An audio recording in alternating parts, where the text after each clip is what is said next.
Nancy never imagined that love could feel like a prison. The night everything changed, she was standing at the top of the staircase, her hand locked tightly in Adam's grip. "Please, Adam, you're hurting me," she begged, her voice trembling. But Adam didn't listen. His face was cold, unreadable. A man who could buy the world, yet couldn't control his anger. The next second, a loud slap echoed through the house. Nancy lost her balance, and before she could grab onto anything, she fell.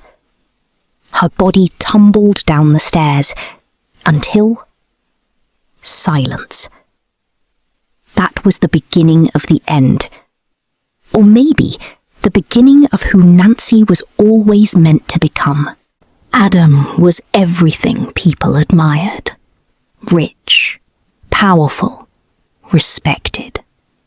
At 35, he had built a life most men could only dream of. But behind closed doors, he was a different man. To Nancy, his 25-year-old wife, Adam was both heaven and hell. Some days, he was gentle. He brought her gifts, took her out, held her like she was the only woman in the world. Other days, he became someone she didn't recognize. Cold, cruel, controlling. He decided who she spoke to, where she went, what she did. Nancy wasn't allowed to work, wasn't allowed to have friends, except one, Kira. Her only safe place, her only voice of reason. But even Kira didn't know how deep the pain went. For 3 years, Nancy endured it all, because her mother told her to. Marriage is for better or worse, her mother would say. Stay, be patient. So Nancy stayed, even when Adam cheated, even when he disrespected her, even when he brought another woman into their home. Diana, his mistress. The humiliation cut deep. But Nancy stayed. Until the day she found out she was pregnant. For the first time in years, she felt hope. Maybe this child would change him. Maybe this would fix everything. But that same day, Adam walked in, with Diana, into their home. Nancy's heart shattered. "How could you do this to me?" she cried. But Adam didn't answer. Instead, he raised his hand, and everything spiraled. That was the night she fell. That was the night she lost her baby. Something inside Nancy broke that day, but something else woke up. She stopped crying, stopped begging, stopped hoping, and started planning. Quietly, Nancy installed hidden cameras around the house. Every moment, every action, recorded.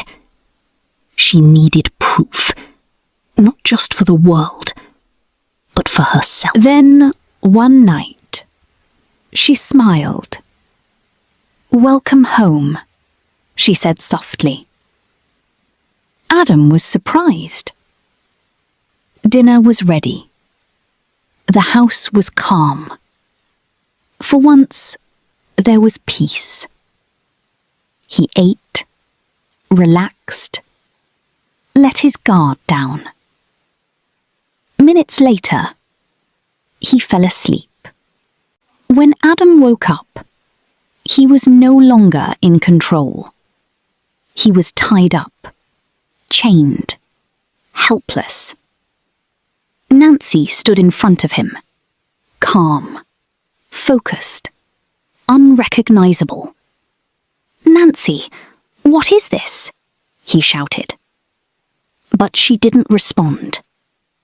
This time, he was the one without power. Days passed. Nancy fed him, watched him, controlled every moment, just like he had done to her. Then she made her move. Transfer 100 million naira, she said. Adam had no choice. He did it. A week later, Nancy was ready. Passport, visa, new life. Before leaving, she told the gateman calmly, "Sir is back. He's resting. There's food in the kitchen. Check it later." Nothing seemed suspicious. 30 minutes later, the gateman entered the house, walked into the kitchen, and froze. Adam, chained, weak, broken. "Sir, what happened?" As he untied him, Adam's voice trembled with rage. "Where is Nancy?" But Nancy was already gone. She disappeared without a trace. No one knew where she went. Not her mother. Not Adam. No one. Except one person. Kira. Nancy had left the country. Started over. Far away. In Cape Town. A new life. A new identity. Before leaving, she made sure of one last thing.